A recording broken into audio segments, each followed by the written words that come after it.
हो गया खरी हो हमर यार मनावा तो एक बेर बात कर लगे।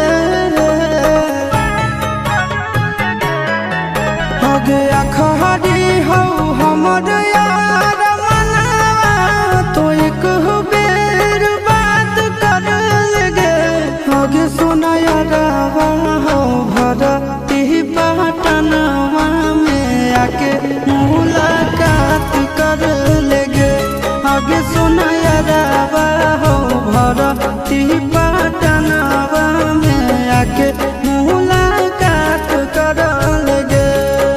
आगे चली जाइबौ छोड़ी के दुनिया विदाई अपने हाथ कर लेगे।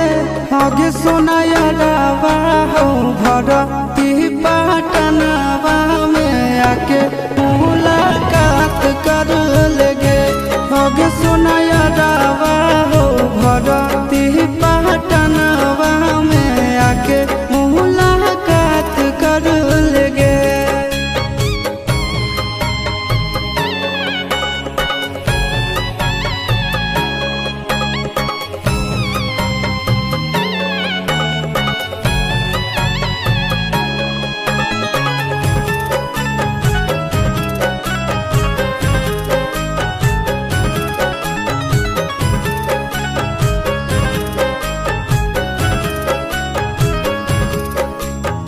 मरे घड़ी पनिया पिलाई दी है जान गे। कफन ओढ़ाई दी है टूटत ही जब प्राण गे। मरे घड़ी पनिया पिलाई दी है जान गे। कफन ओढ़ाई दी है टूटत ही जब प्राण गे।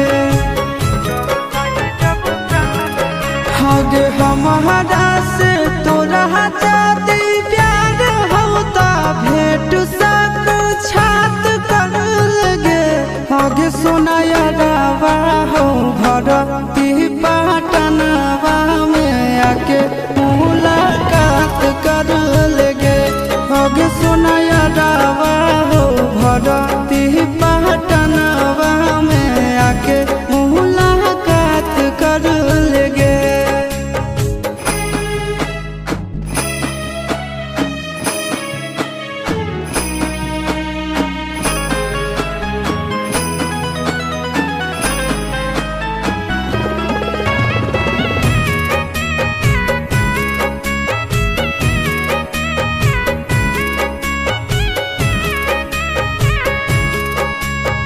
डॉक्टर जवाब दिल के बुलावा मौत के। देखी के चेहरा जानू चल जाई है लौट के। डॉक्टर जवाब दिल के बुलावा मौत के।